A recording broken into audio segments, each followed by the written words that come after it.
Hello everyone, you are watching at Plus Home Twitter, and in this session of Indian Polity and Constitution, we will study Article 135.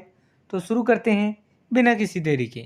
जैसा कि आपको भी पता है, भारतीय संविधान यानी इंडियन कॉन्स्टिट्यूशन को आर्टिकल्स में बांटा गया है और इन्हीं आर्टिकल्स को 22 पार्ट्स के अंतर्गत रखा गया है।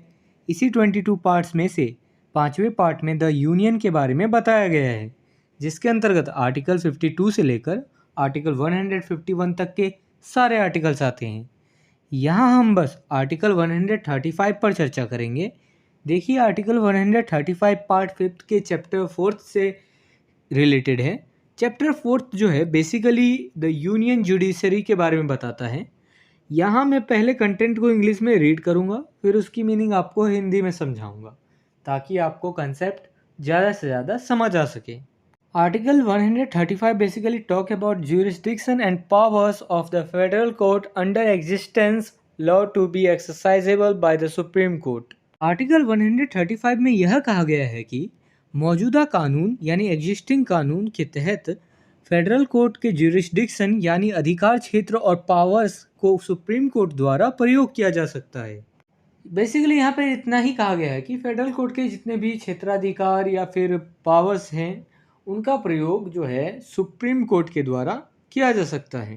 अब यहाँ फेडरल कोर्ट क्या है इसे समझ लेते हैं। बेसिकली आज़ादी के पहले और आज का सुप्रीम कोर्ट आने से पहले भारत शासन अधिनियम 1935 के तहत फेडरल कोर्ट की स्थापना की गई थी और इस फेडरल कोर्ट के पास पिछले कानून के तहत हाई कोर्ट से सभी प्रकार की अपील सुनने का अधिकार था।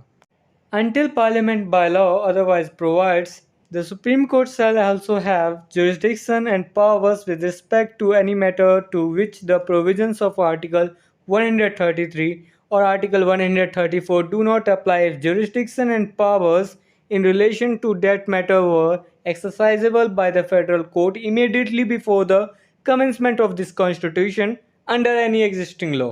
देखिए, जब तक पार्लियामेंट कानून द्वारा अन्यथा कोई बंद ना करे तब तक सुप्रीम कोर्ट को भी ऐसे विषय के संबंध में जिसमें आर्टिकल 133 या आर्टिकल 134 के प्रावधान लागू नहीं होते हैं, तो तब उन मैटर्स में सुप्रीम कोर्ट को ज्यूरिसडिक्शन और पावर्स होंगी यदि उस मैटर्स के संबंध में भारतीय संविधान के प्रारंभ से ठीक पहले किसी एग्जिस्टिंग लॉ के तहत ज्यूरिसडिक्शन और पावर्स फेडरल कोर्ट द्वारा प्रयोग की गई थी या प्रयोग के योग्य थी। आप सिंपल शब्दों में ऐसा समझिए, सुप्रीम कोर्ट जब तक कोई भी उपबंध ना करे कानून द्वारा, तब तक सुप्रीम कोर्ट को यह अधिकार होगा उन विषयों में जो विषय आर्टिकल 133 या आर्टिकल 134 के प्रावधान जिन विषयों में नहीं लागू होते हैं, उन विषयों में सुप्रीम कोर्ट को यह अधिकार होगा कि वह उन विषयों के ज्यूरिसडिक्शन और पावर्स जो हैं सुप्रीम कोर्ट के पास होंगे। और यदि उस मैटर के संबंध में कोई भी उस मामले के संबंध में उन विषयों के संबंध में भारतीय संविधान के प्रारंभ से ठीक पहले किसी एग्जिस्टिंग लॉ के तहत ज्यूरिसडिक्शन और पावर्स फेडरल कोर्ट द्वारा प्रयोग किए जाते थे, तो वो जो ज्यूरिसडिक्शन और पावर्स जो हैं अब सुप्रीम कोर्ट के द्वारा प्रयोग किए जाएंगे।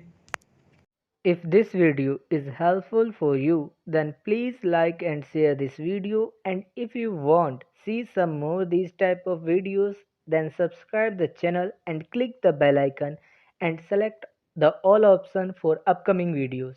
And I hope you have a great experience by watching the Ad Plus Home Tutor.